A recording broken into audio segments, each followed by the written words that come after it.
Salam sahabat ibadah, apa kabarnya? Berjumpa kembali dengan saya, Pendeta Nexon Simajuntak dari HKBP.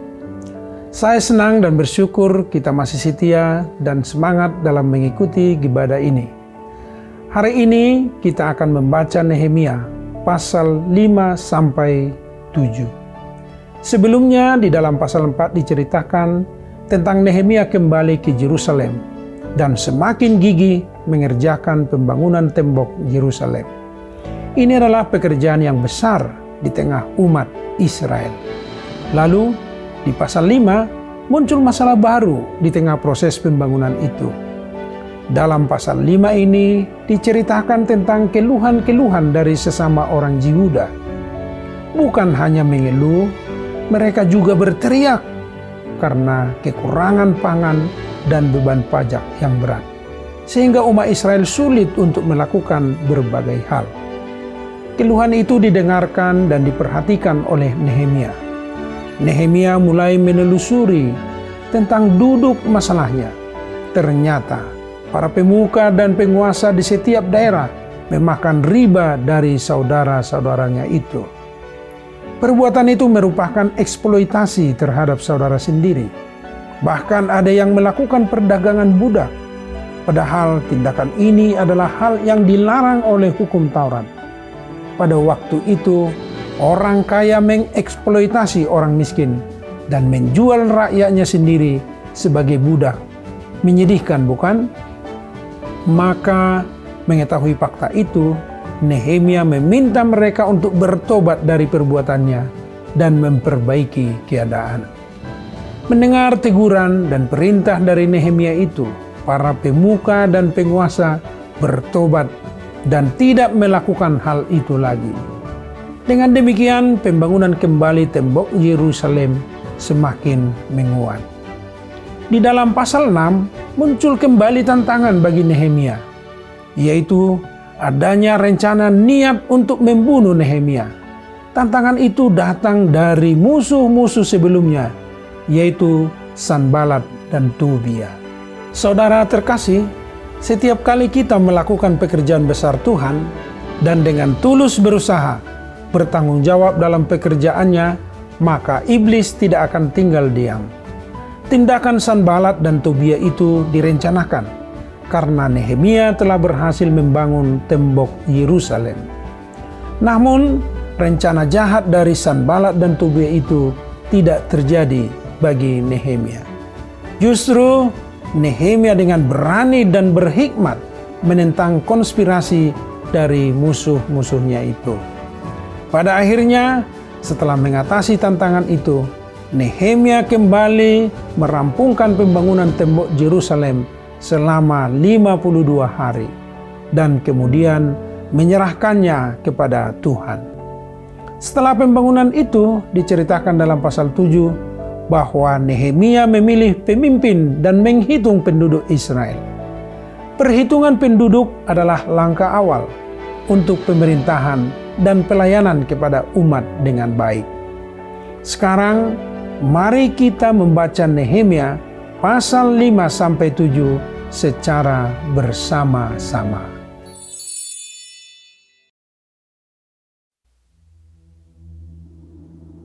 Maka terdengarlah keluhan yang keras dari rakyat dan juga dari pihak para istri terhadap sesama orang Yahudi. Ada yang berteriak, "Anak laki-laki dan anak perempuan kami banyak, dan kami harus mendapat gandum supaya kami dapat makan dan hidup." Dan ada yang berteriak, "Ladang dan kebun anggur dan rumah kami gadaikan untuk mendapat gandum pada waktu kelaparan." Juga ada yang berteriak, "Kami harus meminjam uang untuk membayar pajak yang dikenakan raja atas ladang dan kebun anggur kami. Sekarang, walaupun kami ini sedarah sedaging dengan saudara-saudara sebangsa kami, dan anak-anak kami sama dengan anak-anak mereka, namun kami terpaksa membiarkan anak-anak lelaki dan anak-anak perempuan kami menjadi budak. Dan sudah beberapa anak perempuan kami harus membiarkan diri dimiliki orang. Kami tidak dapat berbuat apa-apa, karena ladang dan kebun anggur kami sudah di tangan orang lain. Maka sangat marahlah aku ketika ku dengar keluhan mereka dan berita-berita itu. Setelah berpikir masak-masak, aku menggugat para pemuka dan para penguasa. Kataku kepada mereka, masing-masing kamu telah makan riba dari saudara-saudaramu. Lalu kuadakan terhadap mereka suatu sidang jemaah yang besar. Berkatalah aku kepada mereka, kami selalu berusaha sedapat-dapatnya untuk menebus sesama orang Yahudi yang dijual kepada bangsa-bangsa lain. Tetapi kamu ini justru menjual saudara-saudaramu supaya mereka dibeli lagi oleh kami. Mereka berdiam diri karena tidak dapat membantah. Kataku, tidaklah patut apa yang kamu lakukan itu. Bukankah kamu harus berlaku dengan takut akan Allah kita untuk menghindarkan diri dari cercaan bangsa-bangsa lain, musuh-musuh kita? Juga aku dan saudara-saudaraku dan anak buahku telah membungakan uang dan gandum pada mereka. Biarlah kita hapuskan hutang mereka itu. Biarlah kamu kembalikan kepada mereka hari ini juga ladang mereka, kebun anggur, kebun zaitun, dan rumah mereka. Pula hapuskanlah hutang mereka, yakni uang serta gandum, anggur, dan minyak yang kamu tagih daripada mereka. Berkatalah mereka, itu akan kami kembalikan, dan kami tidak akan menuntut apa-apa dari mereka. Kami akan lakukan tepat seperti yang engkau perintahkan. Lalu aku memanggil para imam dan menyuruh mereka bersumpah bahwa mereka akan menepati janji mereka. Juga aku kebas lipatan bajuku sambil berkata, demikianlah setiap orang yang tidak menepati janji ini akan dikebas Allah dari rumahnya dan hasil jerih payahnya. Demikianlah ia dikebas dan menjadi hampa. Dan seluruh jemaah berkata, amin. Lalu memuji-muji Tuhan. Maka rakyat berbuat sesuai dengan janji itu.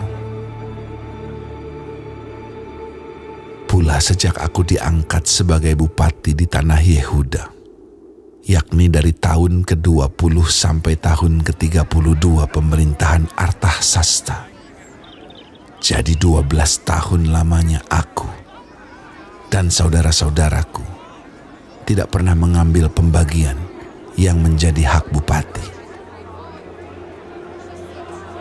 Tetapi para bupati yang sebelumnya, yang mendahului aku, sangat memberatkan beban rakyat. Bupati-bupati itu mengambil dari mereka 40 shikal perak sehari untuk bahan makanan dan anggur. Bahkan anak buah mereka merajalela atas rakyat.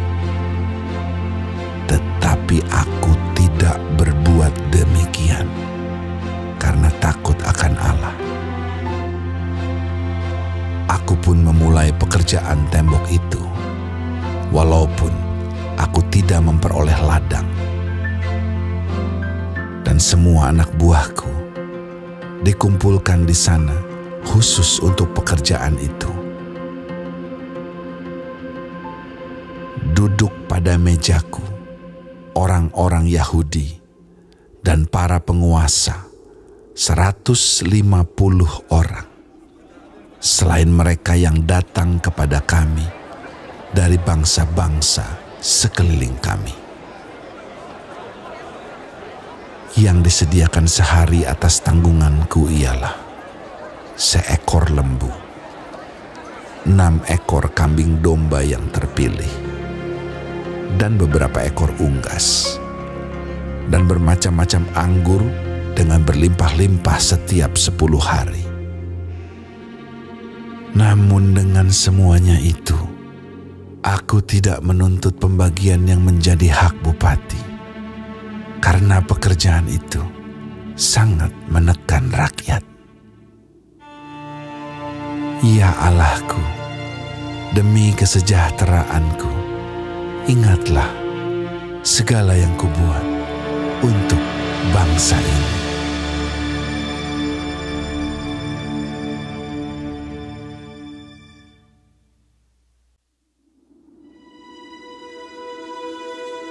Ketika Sanbalat dan Tobia dan Geshem, orang Arab itu, dan musuh-musuh kami yang lain mendengar bahwa aku telah selesai membangun kembali tembok, sehingga tidak ada lagi lubang, walaupun sampai waktu itu di pintu-pintu gerbang belum kupasang pintunya. Maka Sanbalat dan Geshem mengutus orang kepadaku dengan pesan, "Mari kita mengadakan pertemuan bersama di Kefirim, di lembah Ono." Tetapi mereka berniat mencelakakan aku. Lalu aku mengirim utusan kepada mereka dengan balasan, "Aku tengah melakukan suatu pekerjaan yang besar. Aku tidak bisa datang. Untuk apa pekerjaan ini terhenti? Oleh sebab aku meninggalkannya dan pergi kepada kamu." Sampai 4 kali mereka mengirim pesan semacam itu kepadaku. Dan setiap kali aku berikan jawaban yang sama kepada mereka. Lalu dengan cara yang sama, untuk kelima kalinya, Sanbalat mengirim seorang anak buahnya kepadaku yang membawa surat yang terbuka. Dalam surat itu tertulis, "Ada desas-desus di antara bangsa-bangsa, dan Geshem membenarkannya, bahwa engkau dan orang-orang Yahudi berniat untuk memberontak, dan oleh sebab itu membangun kembali tembok. Lagi pula, menurut kabar itu, engkau mau menjadi raja mereka. Bahkan engkau telah menunjuk nabi-nabi yang harus memberitakan tentang dirimu di Yerusalem. Demikian, ada seorang raja di Yehuda. Sekarang, berita seperti itu akan didengar raja. Oleh sebab itu, mari kita sama-sama berunding." Tetapi aku mengirim orang kepadanya dengan balasan, "Hal seperti yang kau sebut itu tidak pernah ada. Itu isapan jempolmu belaka." Karena mereka semua mau menakut-nakutkan kami, pikirnya, mereka akan membiarkan pekerjaan itu sehingga tak dapat diselesaikan. Tetapi aku justru berusaha sekuat tenaga. Ketika aku pergi ke rumah Semaya bin Delaya bin Mehetabeel, sebab ia berhalangan datang, berkatalah ia, "Biarlah kita bertemu di rumah Allah, di dalam bait suci, dan mengunci pintu-pintunya. Karena ada orang yang mau datang membunuh engkau. Ya, malam ini mereka mau datang membunuh engkau." Tetapi kataku, orang manakah seperti aku ini yang akan melarikan diri? Orang manakah seperti aku ini dapat memasuki bait suci dan tinggal hidup? Aku tidak pergi, karena aku ketahui benar bahwa Allah tidak mengutus dia. Ia mengucapkan nubuat itu terhadap aku karena disuap Tobia dan Sanbalat. Untuk ini ia disuap, supaya aku menjadi takut, lalu berbuat demikian, sehingga aku berdosa. Dengan demikian mereka mempunyai kesempatan untuk membusukkan namaku, sehingga dapat mencela aku. Ya Allahku, ingatlah bagaimana Tobia dan Sanbalat masing-masing telah bertindak. Pun tindakan Nabiah Noaja dan nabi-nabi yang lain yang mau menakut-nakutkan aku.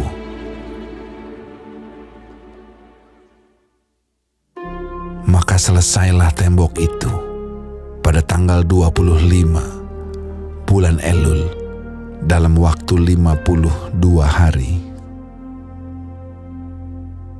Ketika semua musuh kami mendengar hal itu, takutlah semua bangsa sekeliling kami. Mereka sangat kehilangan muka dan menjadi sadar bahwa pekerjaan itu dilaksanakan dengan bantuan Allah kami. Pada masa itu pula, para pemuka Yehuda mengirim banyak surat kepada Tobia, dan sebaliknya mereka menerima surat-surat daripadanya. Karena banyak orang di Yehuda mempunyai ikatan sumpah dengan dia, sebab ia adalah menantu Sekanya bin Ara, sedang Yohanan, anaknya, mengambil anak Mesulam bin Berekhya sebagai istri. Juga mereka sebut-sebut segala kebaikan Tobia di mukaku, dan segala perkataanku terus dibeberkan kepadanya.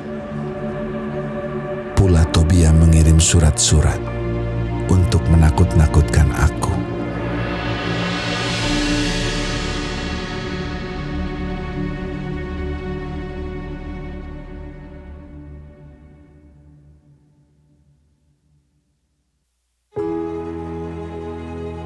Setelah tembok selesai dibangun, aku memasang pintu-pintu. Lalu diangkatlah penunggu-penunggu pintu gerbang, para penyanyi, dan orang-orang Lewi.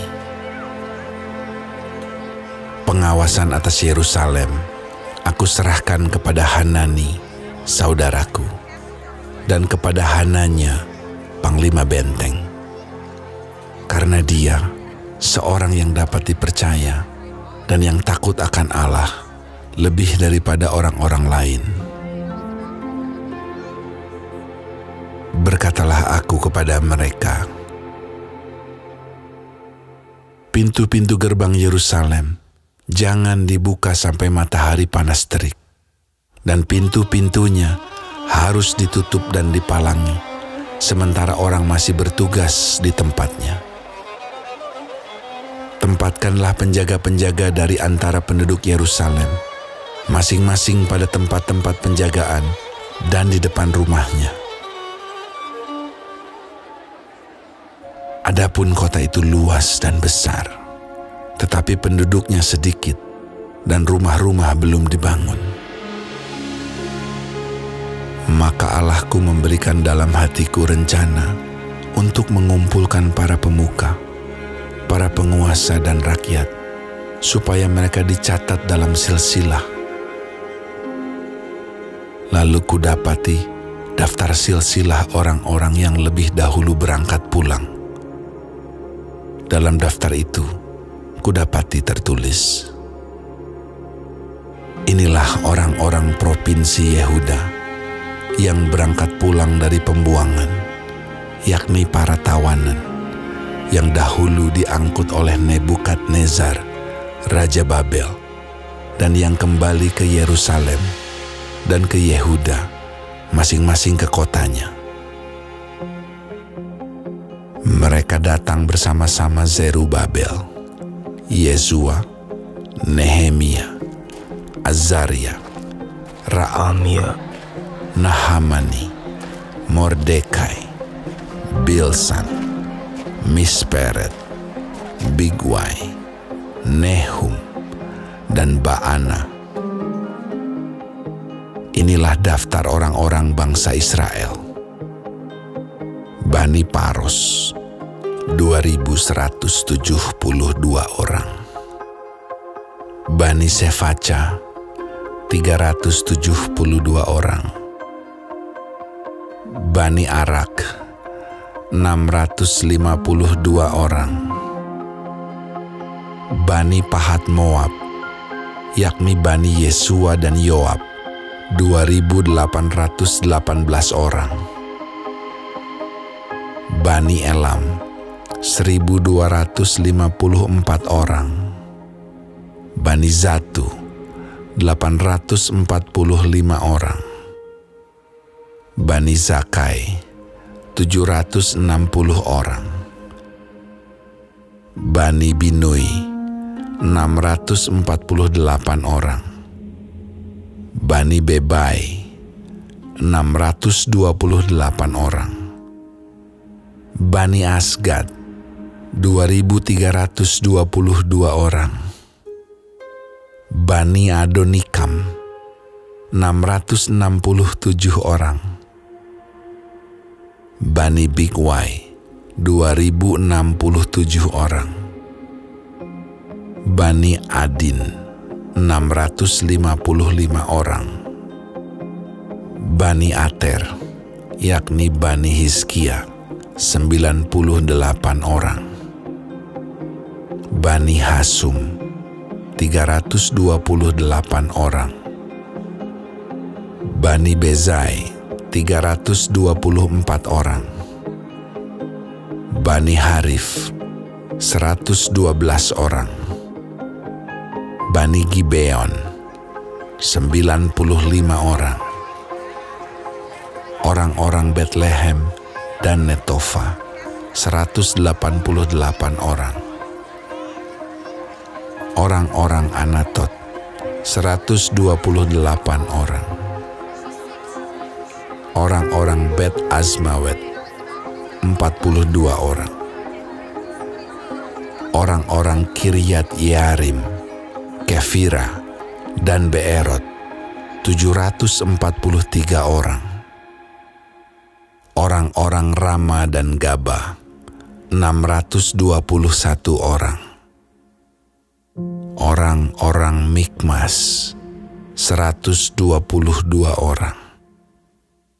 Orang-orang Betel dan Ai 123 orang. Orang-orang dari Nebo yang lain 52 orang. Bani Elam, yakni Elam yang lain 1.254 orang. Bani Harim 320 orang. Orang-orang Yeriko 345 orang. Orang-orang Lot, Hadid, dan Ono 721 orang. Bani Senaa 3.930 orang. Inilah para imam, Bani Yedaya, yakni kaum keluarga Yesua, 973 orang. Bani Imer 1.052 orang. Bani Pasyur 1.247 orang. Bani Harim 1.017 orang. Inilah orang-orang Lewi, Bani Yesua, yakni Bani Kadmiel dan Bani Hodewa, 74 orang. Inilah para penyanyi, Bani Asaf, 148 orang. Inilah para penunggu pintu gerbang, Bani Salum, Bani Ater, Bani Talmon, Bani Akub, Bani Hatita, Bani Sobai, 138 orang. Inilah para budak di bait Allah, Bani Ziha, Bani Hasufa, Bani Tabaot, Bani Keros, Bani Sia, Bani Padon, Bani Lebana, Bani Hagaba, Bani Salmai, Bani Hanan, Bani Gidel, Bani Gahar, Bani Reaya, Bani Rezin, Bani Nekoda, Bani Gazam, Bani Uza, Bani Paseah, Bani Besai, Bani Meunim, Bani Nefusim, Bani Bakbuk, Bani Hakufa, Bani Harhur, Bani Bazlit, Bani Mehida, Bani Harsa, Bani Barkos, Bani Sisera, Bani Temah, Bani Nezia, Bani Hatifa. Inilah keturunan para hamba Salomo, Bani Sotai, Bani Soferet, Bani Perida, Bani Ya'ala, Bani Darkon, Bani Gidel, Bani Sefaca, Bani Hatil, Bani Pokeret Hazebaim, Bani Amon. Seluruh budak di bait Allah dan keturunan para hamba Salomo ada 392 orang. Inilah orang-orang yang berangkat pulang dari Tel Melah, Tel Harsa, Kerub, Adon, dan Imer. Tetapi mereka tidak dapat menyatakan apakah kaum keluarga dan asal-usul mereka termasuk bangsa Israel. Bani Delaya, Bani Tobia, Bani Nekoda, 642 orang. Dan dari antara para imam, Bani Habaya, Bani Hakos, Bani Barzilai. Barzilai itu memperistri seorang anak perempuan Barzilai, orang Gilead itu. Dan sejak itu ia dinamai menurut nama keluarga itu. Mereka itu menyelidiki apakah nama mereka tercatat dalam silsilah. Tetapi karena itu tidak didapati, maka mereka dinyatakan tidak tahir untuk jabatan imam. Dan tentang mereka diputuskan oleh kepala daerah bahwa mereka tidak boleh makan dari persembahan Maha Kudus sampai ada seorang imam bertindak dengan memegang Urim dan Tumim. Seluruh jemaah itu bersama-sama ada 42.360 orang. Selain dari budak mereka laki-laki dan perempuan yang berjumlah 7.337 orang. Pada mereka ada 245 penyanyi, laki-laki dan perempuan. Mereka mempunyai 736 ekor kuda, 245 ekor bagal, 435 ekor unta, dan 6.720 ekor keledai. Sebagian dari kepala kaum keluarga memberi sumbangan untuk pekerjaan itu, sedang kepala daerah memberi sumbangan untuk perbendaharaan 1.000 dirham emas, 50 buah bokor penyiraman, dan 530 helai kemeja imam. Pula beberapa kepala kaum keluarga memberi sumbangan untuk perbendaharaan pekerjaan itu, 20.000 dirham emas dan 2.200 mina perak. Dan yang disumbangkan oleh orang-orang lain adalah 20.000 dirham emas, 2.000 mina perak, dan 67 helai kemeja imam, Adapun para imam dan orang-orang Lewi, para penunggu pintu, dan para penyanyi, juga sebagian dari rakyat, para budak di bait Allah, dan semua orang Israel yang lain, menetap di kota-kota mereka.